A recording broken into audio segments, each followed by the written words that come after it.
জান্নাত দিলাম না, আমি নিজেই তোর পুরস্কার হয়ে গেলাম। জোরে কন্না আল্লাহু আকবার। হজ এটি ইবাদত নয়, এটি আর একটা ট্রেনিং মুমিনদের জন্য। আল্লাহ পাক বলেন, যেই মানুষটা হজ করবে, ওর জন্ম থেকে যেই দিন হাজরে আসওয়াদে চুমো দেবে, ওই দিন পর্যন্ত জীবনের গুনাহ ক্ষমা করে দেওয়া হবে। এটি আর একটা ট্রেনিং। কেন এতগুলো ট্রেনিং দিতে বললেন, কেন প্রশিক্ষণ দিতে বলল? কারণটা কি? আল্লাহ পাক সেই কারণটা সূরা সফের ভিতরে জানিয়ে দিয়েছে। ইয়া আইয়ুহাল্লাযীনা আমানু হাল আদুল্লুকুম আলা তিজারাতিন তুনজিকুম মিন আযাবিন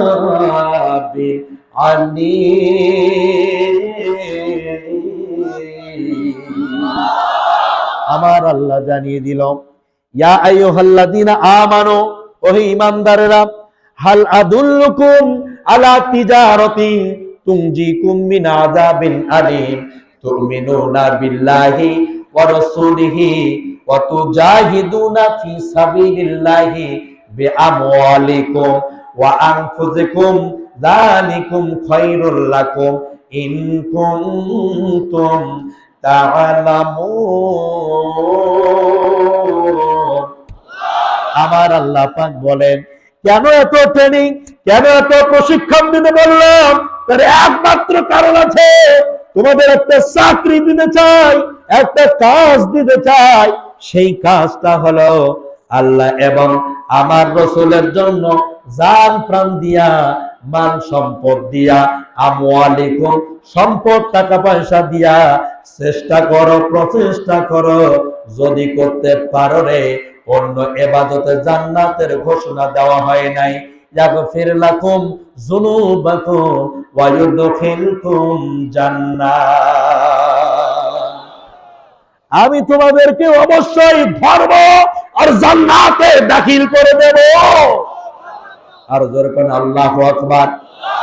এখনো হয় নাই, আরো জোরে বলেন আল্লাহু আকবার। তাহলে জিহাদ করলে আল্লাহ কি দিবে?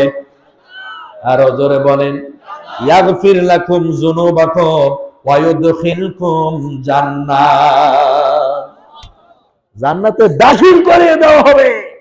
আর এই জিহাদের কথা যখনই বলা হয়, তখনই আজকে আমাদেরকে বলতে বলতে মুখের ফানা উঠায়, জঙ্গিবাদী মৌলবাদী, জঙ্গিবাদী মৌলবাদী, মানে তসবিহ চলতেছে। কথা বলেন কত ঠিক কিনা? হক আর বাস্তবের উপরে যখন কোরআন হাদিস থেকে পরিষ্কার ভাবে বলা হয়, তখন বলে যে এরাই অপরাধী। নাকি? আপনারা কি কালুয়া চোরার গল্প শুনছেন? কথা বলে না? কালুয়া চোরা একটা লোক ছিল, এর জন্মগত অভ্যাস ছিল, কোন মানুষ মারা গেলে কবর থেকে ওর লাশটাকে তুলে এনে সাদা কাপড় আর গলার মধ্যে লাগাইয়া একটা গাছের ডালের মধ্যে ঝুলান্টি করে রাখা। এটা হচ্ছে কালুয়া চোরার কাজ। এলাকার লোকজন বলল, বাইসে থাকা অবস্থায় এই বেটা শান্তিতে থাকতে দেয় নাই, এখন তো দেখি মরিয়াও শান্তি নেই। কথা বলতে কিনা? মরে গেলেও লাশ উঠায় গাছের ডালের মধ্যে আটকায় দেয়। একটু এলাকায় রাখা যাবে না, এই বেটাকে পিঠে মারতে হবে। আর গণ পিটনি জোরে মারিয়ে ফেলাইছে। এলাকার থেকে ওর আংসাং বাং যারা ছিল আর কি, আওলাদ বর্গ ফলাইছে। একটা ছেলে ছিল, ওই ফলাইছে এলাকার থেকে। কিছুদিন পরে, কয়েক শতাব্দী পরে, এই ছেলে ব্যাগ হয়ে আসছে এলাকায়। কি করছে?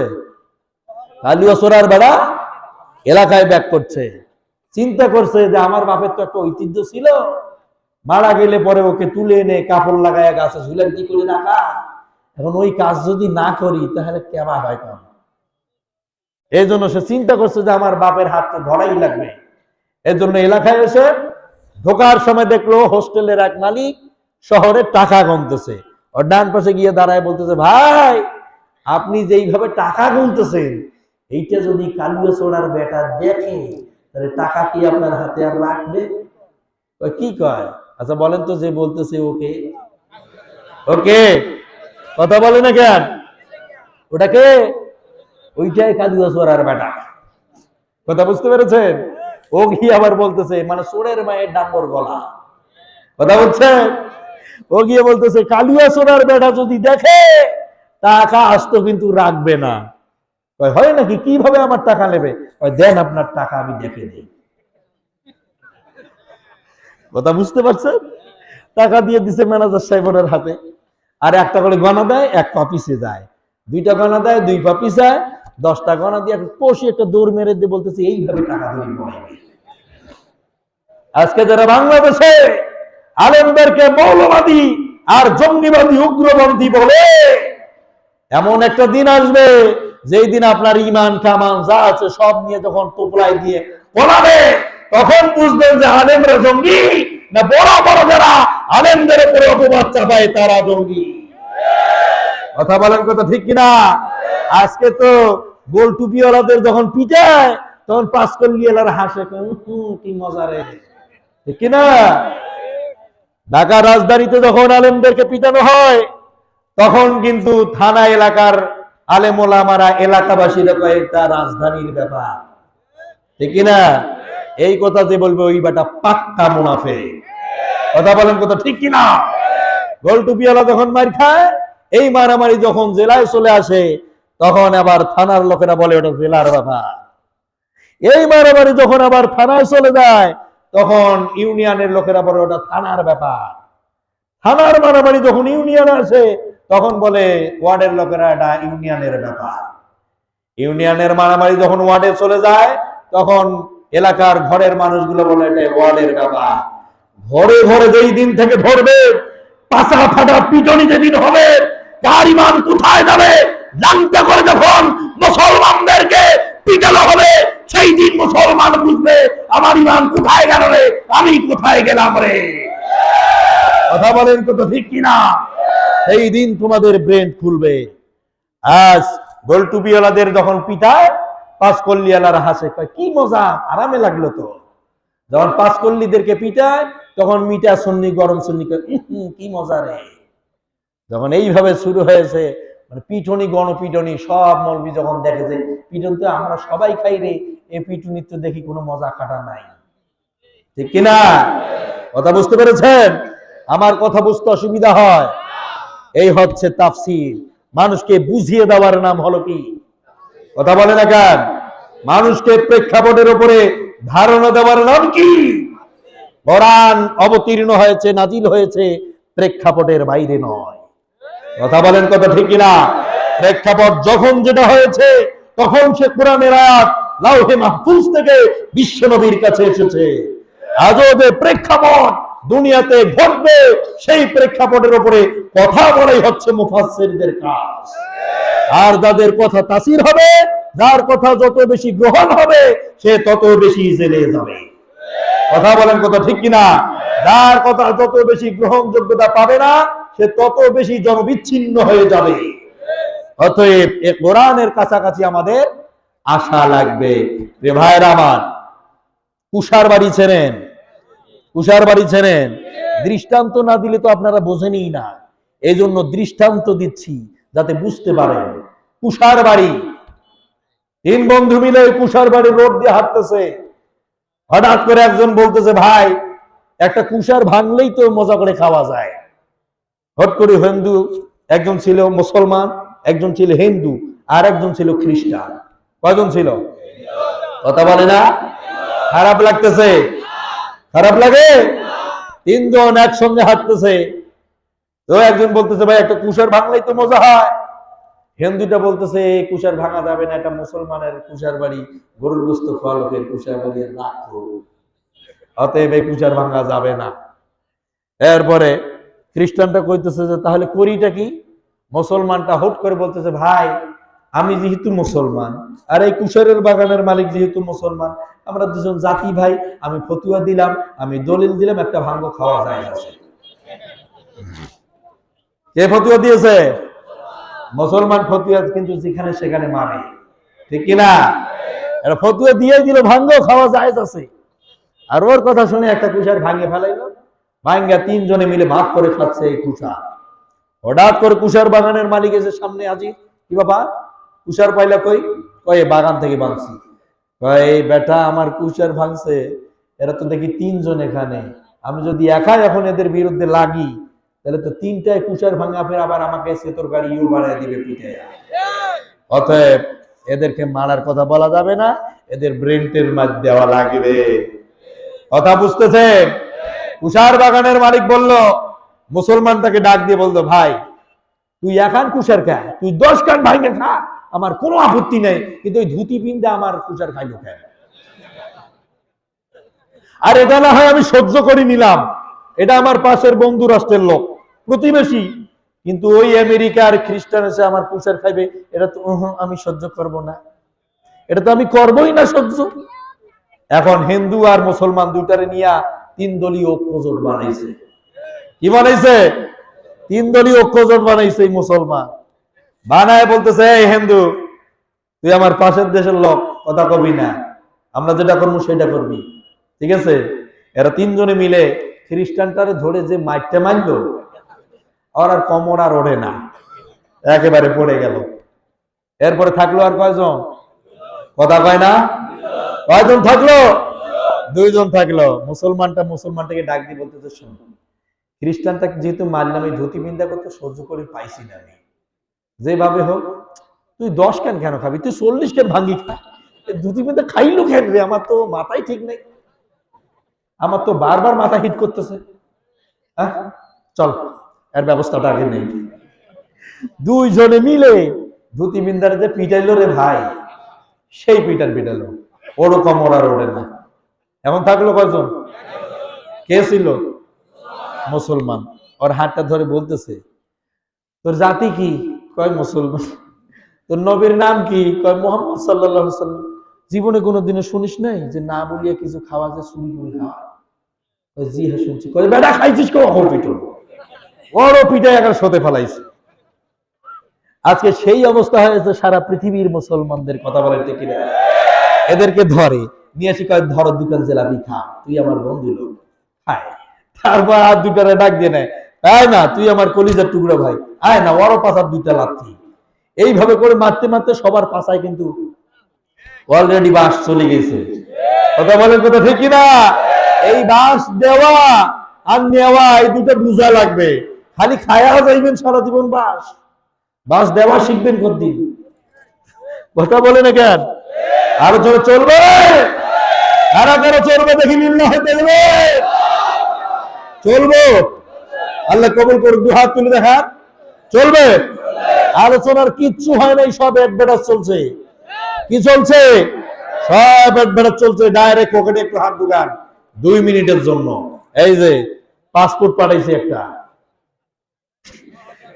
2 মিনিট, একটা লোক উঠবেন না, দ্রুত ব্যাগগুলো দিয়ে দেন, দ্রুত দেন। আমি দেখলাম যে বিশেষ মুফাসসির এই কালেকশনটা করতে পারে নাই, যার কারণে আমি বলছি স্বেচ্ছাসেবক যারা আছেন দ্রুত ভেতরে ঢুকে পড়েন, আর পিছনের দিক থেকে কেউ সামনের দিকে এগিয়ে আসেন।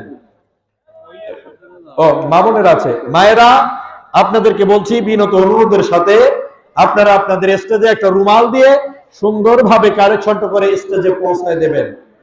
দ্রুত দ্রুত একটু জিকির করেন লা ইলাহা। গত টাইমে মনে হয় এসেছিলাম নাকি? বৃষ্টির কারণে আলোচনা হয় না। আমার মনে পড়তেছে এই মাঠটা কেন জানি, এই মাঠটা কেন জানি মনে হচ্ছে, ঠিক কিনা? তাহলে তো ডাবল ওয়াজ করা লাগে, ডাবল আলোচনা করতে হয়। 2টা মিনিট কর্তৃপক্ষকে আমরা দেই, কি বলেন? 2 মিনিটের জন্য সবাই বের করে যার যেটা আছে, যত তাড়াতাড়ি দেব তত তাড়াতাড়ি আলোচনা শুরু হবে। যারা বলেন লা ইলাহা।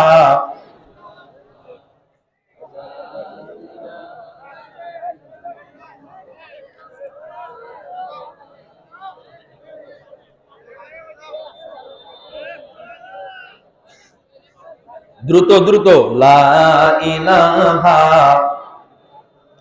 তোরা ভয় দেখিয়ে করছ শাসন, আরে ভাই জয় দেখিয়ে নয়, সেই ভয়ের টুটি ধরব টিপে, করব তাদের লয়। মরা ফাঁসি পড়ে জানব হাসি, মৃত্যু জহরের ফল। মোদের হস্তি দিয়েই জ্বলবে তোদের বজ্র নল, ঠিক কিনা? জিকির করে লা ইলাহা। স্টেজ থেকে একজন নেতৃত্ব দেন, ব্যাগগুলোকে ফলো করেন। লা ইলাহা, জোরে লা ইলাহা, লা ইলাহা ইল্লাল্লাহু, লা ইলাহা। দ্রুত কালেকশনটা শেষ করে স্টেজে নিয়ে আসবেন। লা ইলাহা।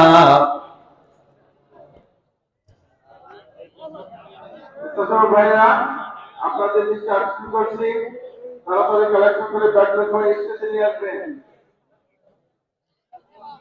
মন্ডলের দৃষ্টি আকর্ষণ করছি, ভাইরা আপনারা অনুগ্রহ করে একটু কাজ করেন। আপনাদের এই দানে এই মাদ্রাসা পরিচালিত হচ্ছে এবং উন্নতি হচ্ছে, যেটা আপনারা বাজে কটা আপনাদের জানালা একটু বাড়িয়ে দেন। আপনাদের সহযোগিতায় আমরা অগ্রসর হচ্ছি। কটা পর্যন্ত চলবে? আপনারা সহযোগিতা করেন, আমাদেরকে সহযোগিতা করেন, আল্লাহ আপনাকে সহযোগিতা করবেন। এখানে সুন্দরভাবে লেখাপড়া হচ্ছে, আপনারা পারলে আপনাদের স্কুলে নিয়ে এখানে পাঠশালার জন্য পাঠাতে পারেন। আমরা এটা বছরেও প্রচার করছি যে এখানে ছাত্র এপ্রিল বিভাগ, ছাত্র বিভাগ ভর্তি করা হচ্ছে। আপনারা আপনাদের স্কুলে নিয়ে গিয়ে শিক্ষার জন্য এখানে পাঠাবেন। কারণ প্রথম অবস্থায় যদি আমরা আল্লাহকে করতে পারি, আল্লাহকে আমাদের অন্তরে ঢুকাতে পারি, তাহলে এই বাচ্চা কখনো জীবনকালে হবে না। দ্রুত ব্যাগগুলো পৌঁছায় দেন, দ্রুত ব্যাগগুলো নিয়ে আসেন আর বসে পড়েন। আলোচনা কি এখানে শেষ করে দেব? আলোচনা কি চলবে? কারা কারা চলবে দেখি আর একবার লিল্লাহে তাকবীর। আমাদের সংগ্রাম চলবে, কথা বলেন ঠিক কিনা? আরো জোরে ইনশাআল্লাহ। বসে পড়েন। এখনো যারা দেন নাই ব্যাগগুলো দ্রুত স্টেজে পৌঁছে দেন, দ্রুত দ্রুত। এক্ষণে শুরু হবে লা ইলাহা, না আপনাদের আওয়াজ পাই না, লা ইলাহা, আর জোরে লা ইলাহা। আরেকটি মোবাইল ফোন হারিয়ে গিয়েছে, কেউ পাশে এসে পৌঁছে দেবেন। লা ইলাহা ইল্লাল্লাহু মুহাম্মাদুর রাসূলুল্লাহ, জোরে বলেন সাল্লাল্লাহু আলাইহি সাল্লাম। আমার ভাইরা, কাম টু মাই পয়েন্টে চলে যায়। তাহলে নামাজ, রোজা, হজ, যাকাত, তাসবিহ আর তাহলিল যা আছে সব কিছু হচ্ছে ট্রেনিং এবং প্রশিক্ষণ। কথা বলেন ঠিক কিনা? আরো জোরে বলা লাগবে। আল্লাহ পাক বলেন, এই নামাজ, রোজা, হজ, যাকাত, তাসবিহ, তাহলিল করলে কোন মানুষ যদি পরিপূর্ণভাবে এই কাজগুলো, ট্রেনিং গুলো করে, প্রশিক্ষণ গুলো যদি দেয়, আমি আল্লাহ আশা করতে পারি আমার ওই বান্দা বান্দি সফল কাম হতে যাচ্ছে। আল্লাহু আকবার। তাহলে আমার ভাইয়েরা, চলুন আমরা আরো একটু সামনের দিকে যাই। আল্লাহর হাবিবের কাছে যখন আতিক আবু রাফেকে হত্যা করে এসেছিল, বিশ্ব নবীর আরো একজন সাহাবীকে, আবু রাফে তার বন্ধু বান্ধব ছিল মক্কায় উহুদের ময়দানে যারা কাফিররা নিহত হয়েছিল, মুসলমানেরা তাদের কচু কাটা করে দিয়েছিল তখন এই প্রতিশোধ নেওয়ার জন্য, আর আবু রাফের হত্যার প্রতিশোধ নেওয়ার জন্য এই কাফেররা নতুন করে ষড়যন্ত্রের জাল বিস্তার করেছে। মক্কায় আরেকটি নতুন ষড়যন্ত্র শুরু হয়ে গেল। আবু রাফের হত্যার প্রতিশোধ নেবে ওরা। আর উহুদের ময়দানে মুসলমানেরা কাফিরদেরকে, সালফার দুই পুত্রকে হত্যা করেছিল। এই তিনটি হত্যার প্রতিশোধ মুসলমানদেরকে নেওয়ার জন্য এবার মক্কার মাটিতে নতুন করে আর এক প্রতিশোধের আগুন ওদের অন্তরে দাউ দাউ করে জ্বলে উঠল। আজ থেকে 1600 বছর আগে দেখা গেল কাফেরদের প্রতিশোধ নেওয়ার আগুন দাউ দাউ করে উঠেছিল, যেমন আজও সারা পৃথিবীর বিভিন্ন দেশে দেখা যায় এই প্রতিশোধ ছাড়া নেতারা বোঝে না। 40 বছর আগে তুই আমার মুরগি মারছিস, আমি আজ 50 বছর পরে তোর গরু মারবো। কথা বলে না কেন? 40 বছর আগে তুই আমার ছাগল মেরেছিস, আমি তোর আবার মহিষটা মারবো। এই প্রতিহিংসা, এই হিংসা যার অন্তঃকরণে থাকবে, ওর হজ কবুল হবে না, ওর রমজা কবুল হবে না, ওর নামাজ কবুল হবে না, ওর কোরআন তেলাওয়াত কবুল হবে নয়া আকারে না। কথা বলেন, কথা ঠিক কিনা? প্রতিশোধের আগুন দাউ দাউ করে উঠল। সালভার 2 পুত্রের জন্য ঘোষণা দেওয়া হলো, যারা বিশ্বনবীর সাহাবী আসিমকে ধরে দিতে পারবে, কারণ আসিমকে আমার নবী এত বেশি স্নেহ করেছে, এত বেশি ভালোবেসেছে। আসিমকে আমার নবী বলল, আসিম রে, আমি তোমারে চোখের আড়াল হতে দেই না, কারণ তোমাকে দেখলে আমার কলিজাটায় ভালো লাগে, মজা লাগে, শান্তি পাই। যেরকম আল্লাহু আকবার। আর আসিমও বিশ্ব নবীর আড়াল কখনো হতেন না। আসিম ছিল একজন হাদিসের প্রখ্যাত ব্যক্তিত্ব। নবীজি যখন কথা বলতেন, আসিম সঙ্গে সঙ্গে তা মুখস্থ করে ফেলতেন। আল্লাহু আকবার। আসিমের এমনই বুদ্ধি ব্রেন আল্লাহ দান করেছে, এমনই মেধা ছিল, বিশ্ব নবীর কথা ও কাজগুলোকে সে মনে রাখতে পারে। তার মেমোরি ছিল অনেক বড়, মেধা ক্যালোরি অনেক বড় ছিল। এই আসিমকে নেওয়ার জন্য ঘোষণা দিয়ে দিল, কেউ যদি আসিমকে বিশ্ব নবীর কাছ থেকে আমাদের কাছে আনতে পারে, তাহলে মক্কায় তাদেরকে 100 উট দিয়ে উপহার দেওয়া হবে। আরবের জাহাজের নাম কি?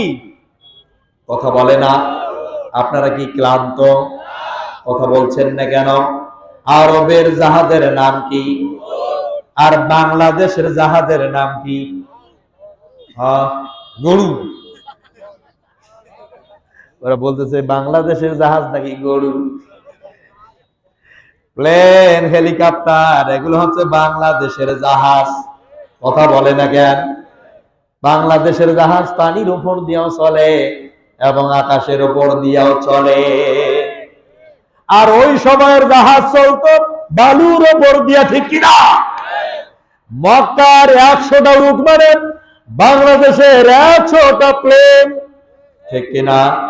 বাংলাদেশের 100টা হেলিকপ্টার। আপনারা চেনেন তো।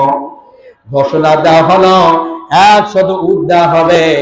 এই লোভে, প্রমোশনের লোভে ওই দিন বিশ্ব নবীর সাহাবী আসিমকে মারার জন্য ষড়যন্ত্র করেছিল যারা, আজও আমার দেশে প্রমোশনের লোভে মুসলমান ব্যাটা, মুসলমান মায়ের সন্তান, মুসলমান বাপের অনুদান সন্তান তার নিজ জাতি মুসলমানদের গুলি করছে। তেমন এই প্রমোশনের লোভে অন্ধ হয়ে যায়, প্রমোশনের লোভে মানুষ কানা হয়ে যায়, চোখ দিয়ে দেখেই না, বুঝতেই পারে না কোনটা ভালো আর কোনটা মন্দ, কোনটা কালো আর কোনটা সাদা, কোনটা হক আর কোনটা বাতিল। এই প্রমোশনটা মাথা নষ্ট করেছে। কথা বলেন ঠিক কিনা? ওই দিন সালফার আর এই আবু রাফের হত্যার বদলা নেওয়ার জন্য ওই মক্কার মাটিতে বিশ্বনবীর সাহাবী আসিমকে ওরা হত্যা করার জন্য জাল বিছালো। ওরা কুফার মধ্যে একটি নতুন মসজিদ বানালো। মসজিদ বানায়া বলল, ইয়া রাসূলুল্লাহ, আমাদের ওই জায়গায় ইমামতি করার মতো কোনো লোক খুঁজে পাই না। আমরা শুনেছি আপনার একজন জালিলুল কদর সাহাবী আসিম অত্যন্ত মেধাবী, খুবই ভালো একজন ব্যক্তিত্ব। ওর মতো সাহাবী আমাদের মসজিদে ইমাম হলে পরে আমাদের জন্য, মুসল্লিদের জন্য সুবিধা হবে, ভালো হবে। আল্লাহর হাবিব তো বুঝতে পারলো না এরা হচ্ছে গাদ্দার, এরা হচ্ছে ধোঁকাবাজ। মুখ দিয়ে বলে একটা, অন্তর দিয়ে করে আর একটা। বলে তোমাদের স্বাধীনতা দেওয়া হলো, মিছিল করো, মিটিং করো, পরে ঘুরে দেখো গুলি খেয়ে বসছে। কথা বলে না কেন? ক্ষমতার দোহাই দিয়ে যারাই দেখাও আজব শান, ভালো করে টাইনা দিও ওদের দুইটি কান বন্ধ, ভালো করে টেনে দিও ওদের দুইটি কান। ওরা ভোটের আগে সবে বসে, ক্ষমতার গদি খোঁজে, ভোটের পরে হয় ইবলিশ শয়তান বন্ধুরে, ভোটের পরে হয় ইবলিশ শয়তান। না হলে নীতির বদল চলবে এ গন্ডগোল, না হলে নীতির বদল চলবে এ গন্ডগোল, নাহির জাতির পরিত্রাণ ও বন্ধুরে, ভালো করে টেনে দিও ওদের দুইটি কান বন্ধ, ভালো করে টেনে দিও ওদের দুইটি কান। সন্ত্রাসী আর খুন ধর্ষণ চলের কত নির্যাতন, সন্ত্রাসী আর খুন ধর্ষণ চলের কত নির্যাতন, বাপনের ইজ্জত হয়রান বন্ধুরে, বাপনের ইজ্জত হয়রান। যারাই নামে যারাই ওঠে ইশারখানায়, যারাই ওঠে যারাই ওঠে বিদেশি আলোদের ঠোঁটে, যারাই ওঠে যারাই বসে বিদেশি আলোদের ঠোঁটে, রাখতে চায় রে দাদার মান ও বন্ধুরে, ভালো করে টেনে দিও ওই নেতাদের কান একবার, ভালো করে টেনে দিও ওদের দুইটি কান। ঠিক কিনা? এই মাল নেওয়ার সময় আব্বাও কয়, দুলা ভাইও কয়, ঠিক কিনা? যখন কাম কমপ্লিট তখন তুমি কি আর আমি কে, বাটি চালা দিয়েও খুঁজে পাই না। আছে না নাই? কি এগুলো? যারা মুসলমানদের ম্যান্ডেট নিয়ে, মুসলমানদের পাওয়ার নিয়ে যারা শেয়ার গুলো পায়, আবার মুসলমানদের বুকে গুলো চালায়, বুঝতে হবে ওটা হচ্ছে গাদ্দার। ঠিক কিনা? আমার ভাইয়েরা, আসিমকে নেবার জন্য কিন্তু নতুন ফন্দি ফিকির চলছে, ঠিক না? শুধু তুলি নিয়ে গিয়ে ঢুকাইলে কিন্তু শেষ কাম। ওটি এমন একটি জায়গা রে, ঝ্যাংঝাঙা আরা, ঢুকলে না যায় বেড়া। কথা বোঝে না কেন? কথা হবে প্যান্ডেলে, একটু বুঝে নিতে হবে অ্যাঙ্গেলে, ঠিক না? পরিমণি আফা গেল, মেহেদি লাগে বেড়ে আইল, আর কোরআনের বাগিরা এখনো রয়ে গেল। কি আইন বানাইয়া গেল, কি শাসন দেখাইয়া গেল ব্রিটিশ সরকাররা মাথা, বেডেন খাতায় বানাইছে জেলখানা মাথা, বেডেন খাতায় বানাইছে জেলখানা। ঘুষখোর নুসরা পান্ডা যারা, টাকা পয়সা উড়ায় তারা, ক্যাডারদের হাতে দিয়া ভালো মানুষ খুন করায়, ভালো মানুষ খুন করায়। উচিত কথা বলতে গেলে, সত্য সাক্ষী দিতে গেলে জীবন বাঁচবে না মাথা, বেহেলেন খাতায় বানাইছে জেলখানা মাথা, বেহেলেন খাতায় বানাইছে জেলখানা। হায় রে কি মাল, ঢুকলে বেড়া যায় না, ঠিক না? ঠিক কিনা? এত চোরের জামিন হয়, এত ব্যাংক ডাকাতদের জামিন হয়, মদের বারের নুসরাগুলোর জামিন হয়, সন্ত্রাসীগুলো জামিন পায়, সন্ত্রাসীদের গডফাদাররা জামিন পায়, দেশের টাকা পাচার করে বিদেশে সুইস ব্যাংকে জমা করে খায়, ওরা আজ বাংলাদেশে বুকের গোদাম খুলে বের হয়, আর আল্লাহর অলিতে পরিপূর্ণ মানুষগুলো আজ জেলের ভিতরে পরে পরে কান্দে। হায় রে প্রমোশনের লোক, কথা বলছে না কেন? হ্যাঁ রে প্রমোশন, এত প্রমোশন দিয়ে কি করবেন? মরা তো লাগবে। কথা বলছে না কেন? মরা লাগবে কিনা?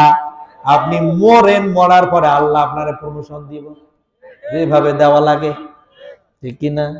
একটু মনে হয় বেশি বলে ফেললাম, চলিবে বাবা? রাগ করেছেন, মেজাজ গরম হইল, মাথা গরম হয়েছে, কার কার হয়নি দেখি লিল্লাহে তাকবীর, আল্লাহ কবুল করুন। যদি উচিত কথা কই, পিটির উপর দিয়ে যাইবে এক্ষণে মই, আর গাইবান্ধা জেলখানার খাবওয়ালা কাল সকালে পান্তার দই, নাকি? এমনিতে কখন কোথায় যে কি হইব আল্লাহ আমাদের ভালো জানে। এই জীবনের কোনো তুচ্ছ দাম নাই, এই জীবনগুলোর কোনো দামে নাই, ঠিক কি না? ঠিক না? আবার ভাইরা, এই সালফার আর আবু রাফের হত্যার বদলা নেওয়ার জন্য মক্কার বাড়িতে অগণিত মানুষকে কাফেররা হত্যা করেছে, আর মুসলমানদেরকে গ্রেফতার করেছে, খুন করেছে, গুম করেছে। তারপরে সারা জীবন জেলের ভিতরে পচিয়ে পচিয়ে মারার জন্য চেষ্টা করেছিল যারা, আজও একই কায়দায় নাটক করে চালাচ্ছে তারা। আমার প্রিয় ভাইয়েরা, বিশ্ব নবীর সামনে এসে বসে বলতেছে, আপনার সাহাবীর মতো ভালো আর হয় না। আগে যখন মুফতি আমির হামজার আলোচনা চলতো, ওরাই বলতো, বাহ কি সুন্দর আলোচনা রে। কথা বলে না কেন? কোরআনের পাখিটা যখন কোরআনের দাওয়াত দিত রে, আজ থেকে 50টি বছর পূর্ব থেকে যিনি কোরআনের কথাগুলো বলতেন, কক্সবাজার এবং প্যারেড ময়দান, চিটাগাং, সিলেটে, বাংলাদেশের বিভিন্ন বাসগুলোতে যখন কোরআনের কথা বলতো, তখন ওরা এসে এসে সামনের কাতারে বসে যেত। ওরাই বলতো, মানুষেরা পঙ্গপালের মতো আসতেছে, দিন গ্রহণ করতেছে, মানুষ ইসলামের দিকে ধাবিত হচ্ছে, কোনো সমস্যা নাই। ওনার মতো ভালো লোক আর হয় না, ওনার মতো ভদ্র লোক আর হয় না, ওনার মতো সাহেব আর নাই, ওনার মতো ইম্পর্টেন্ট মানুষ আর হয় না। যখন উনি বললেন এই কোরআন শুধু পড়লি আর বুঝলেই হবে না, এই কোরআন দিয়ে ব্যক্তিগত জীবন, সামাজিক জীবন, রাষ্ট্রীয় জীবন তথা ইন্টারন্যাশনাল জীবনে যদি কোরআনটা মানতে পারো, তখন এনার মতো আর খারাপ কেউ আর নাই, ঠিক কিনা? আজও যারা এই একই কন্ডিশন চালাবেন, কোনো সমস্যা নাই। আপনি কিয়ামত পর্যন্ত 5 ওয়াক্ত নামাজ পড়েন, কেউ আপনার বিরোধিতা করবে? কথা বলছে না কেন? আপনি যাকাত দেন আর খান, সেটা কোনো ব্যাপার না, কেউ বিরোধিতা করবে? আপনি হজ করেন আর না করেন, সেটা কেউ বিরোধিতা করবে? আপনি রোজা দেন আর না দেন, কেউ কি বিরোধিতা করবে? যখনই আপনি বলবেন আমি কোরআন মানি, কোরআন মেনে চলার চেষ্টা করে এবং মানুষেরা কোরআন মেনে চলুক এইটার আমি দাওয়াত দেই, তখন আপনি হবেন মৌলবাদী আর জঙ্গিবাদী। কথা বলেন, কথা ঠিক না? এই ঢঙার নাটক এই দোকান দিয়ে কতদিন আর খাইবেন? কথা বলছে না কেন? কথা কি বোঝা যায়? এই নাটকগুলো আর কতদিন করা হবে বলেন? কতদিন? কোন একদিন এই দেশের আকাশে এই কালেমারি পতাকা দুলবে, সেদিন সবাই খোদাই বিধান পেয়ে দুঃখ বেদনা ভুলবে। অশান্তির কোপানলে মরিস না ভাই ধোকে ধোকে, আয় তোরা দিকে দিকে ছুটে আয়। যতদিন দূরে রবে ততদিন পিছে যাবে, শান্তি আসিতে এই বাংলায়। ঠিক কিনা? সেই দিন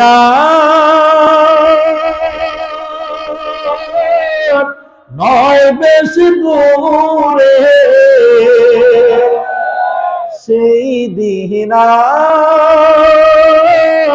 নয় বেশি দূরে, আর কিছু পথ গেলেই মিলবে, সেদিন সবাই খোদাই বিধান পেয়ে দুঃখ বেদনা ভুলবে। একাকিনী রমণী নির্জন পথে যাবে, কোন জন কটু কথা কবে না,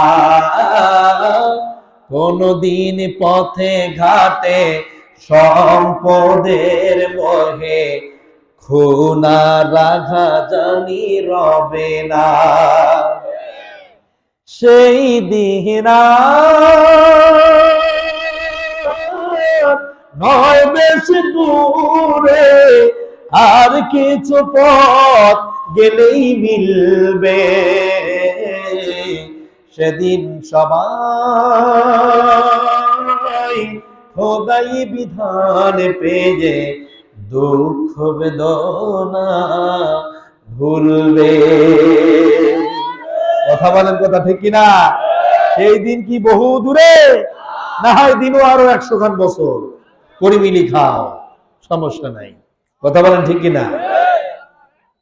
আমার ভাইয়েরা, বিশ্বনবী বুঝতে পারলই না যে এরা গাদ্দার। আল্লাহর হাবিব এদের মুখের কথা শুনি অন্তরের কথাটা বুঝতেই পারলো না। আমার নবীজি বললেন, ঠিক আছে, আমি আতিককেই পাঠিয়ে দিলাম। সঙ্গে সঙ্গে এবার বিশ্বনবীর দোয়া নিয়ে বেরিয়ে পড়লেন। সাহাবীগুলো যখন এই মক্কা পাড়ি দিয়েছেন, এই কাফিরের বাচ্চা কাফেররা, এদের অন্তরে ছিল বিষ আর মুখে ছিল মধু। কথা বলে না কেন? এদের মুখে ছিল মধু আর অন্তরে ছিল বিষ। ওরা বলছিল, আসেন, আপনার জন্য আমরা আছি, আপনারা আসেন, আপনারা হবেন আমাদের ইমাম, আপনারা দাওয়াত দেবেন, আপনাদের দাওয়াত আমরা নেব। সাহাবীরা বুঝতে পারল না, এরা মক্কার বিভিন্ন দিকে পয়েন্টে পয়েন্টে এরা গাদ্দারদেরকে অস্ত্র সহকারে বিভিন্ন জায়গায় দাঁড়িয়ে দিল। মুসলমানেরা বুঝতে পারল না, এরা 11 জন ছিল সাহাবী। সাথী বন্ধুকে মসজিদের ইমামতিত্বের দায়িত্বে রাখার জন্য এরা গিয়েছিল, এদেরকেও আক্রমণ করেছে। মক্কা থেকে পানি দেওয়ার পর এই সন্ত্রাসীগুলো, এই জঙ্গি গোষ্ঠী সেই দিন আবার নবীর সাহাবীদের উপরে আক্রমণ চালালো। আতিক রাদিয়াল্লাহু তাআলা ঘোষণা দিয়ে দিলেন, আমি নবীর সাহাবী, মাথা নত জীবনেও করব না। তোমরা কারা? আমাদেরকে দাওয়াত দিয়েছো, দাওয়াত দিয়ে এরা আমাদের সঙ্গে প্রতারণা করো, আমরা তোমাদের কাছে মাথা নত করব না। নিচের থেকে এরা ঘোষণা দিচ্ছে, ডাকাত সর্দাররা বলতেছে, তোমরা নেমে এসো, তোমাদের কিছু অর্থ করি নেওয়ার জন্য আমরা ঘিরে ধরেছি, আক্রমণ চালাচ্ছি, শুধু তোমাদের অর্থ করিগুলো দিলেই আমরা ছেড়ে দেব। সাহাবীরা বুঝতে পারলো না যে আসলে এরা ডাকাত নয়, এরা হত্যা করার জন্য এসেছে। এরা কাউকে জায়গা দেবে না, এরা বুকে মাল ঢুকিয়ে দেওয়ার জন্য সুযোগ খুঁজতেছে। আমার ভাইয়েরা, যখন সাহাবীরা নিচে নামতেছিল না, এরা ধনুকের শিলা দিয়ে মেরে মেরে সাথী বন্ধুদেরকে উপর থেকে ফালায় দিল। তার বুক দিয়ে ঢুকে পিঠ দিয়ে বেরিয়ে গেল, মাটির উপরে পড়ে উপর হয়ে পড়ে গেল। মজা করতেছে, হাত কাটতেছে, পা কাটতেছে, শরীরের অঙ্গ প্রত্যঙ্গের বিভিন্ন জায়গা তারা কেটে কেটে মজা করতেছে আর আমোদ প্রমোদ চালাচ্ছে ওই জায়গায়। 7 জন আর 11 জনের মধ্যে 3 জন চলে গেল। আর কতজন? কয়জন? মাত্র 8 জন আর বেঁচে আছেন। এরা 3 জন চলে গেল, এদের লাশ সামনে পড়ে আছে। সাথী বন্ধুরা দেখলো, নিজের চোখ দিয়া ভাইদেরকে পুরোপুর করে দিয়েছে ধনুকের শিলা দিয়ে। মেনে নেওয়া যায় না। আতিক ঘোষণা দিল, আমরা মাত্র 8 জন আছি, এরা তো চতুর্দিকে ঘিরে ধরেছে, নামলে বাঁচবো না, ধরা পড়লেও বাঁচবো না। ওরা চতুর্দিকে আক্রমণ করলেও, আত্মসমর্পণ করলেও জীবন চলে যাবে, বাঁচবো না। অতএব বীরের মতো মাথা নত করে নয়, বিড়ালের মতো বাঁচতে হয় না। অতএব আমরা ঘোষণা করে দিলাম, এই 8 জন ভাই এই পাহাড়ের পদদেশের পার্শ্ববর্তী জায়গা থেকে ঘোষণা করে দিলাম, এই কাফেরের বাচ্চারা, আমরা 8 জন হতে পারি, আমাদের সঙ্গে আরো একজন আছে, তিনি কে? আমরা ভয় পাই না, এই দলের কোনো পরোয়া করি না, নিচে নেমে আসলেন, জান চলে যাবে, নির্ঘাত মৃত্যু হয়ে যাবে, শাহাদাতের মৃত্যু হবে, কোনো ভয় নাই। সাথী বন্ধুদের কাছে ঘোষণা দিল, যদি আমরা বীরের বেশে এদের উপরে ঝাঁপিয়ে পড়ি আর ওই অবস্থায় যদি আমাদের জানগুলো বেরিয়ে যায়, তাহলে আমরা শহীদি তামান্না পাবো। আর যদি আমাদেরকে ওরা আক্রমণ করে হত্যা করে দেয় তাহলে তো শহীদ হব, আর যদি আমরা তাদেরকে মেরে দিতে পারি তাহলে গাজী হয়ে যাবো। দরকার আল্লাহু আকবার। চতুর্দিকে 8 জন ভাইকে ওরা হত্যা করে দিল। 8 জনের মধ্যে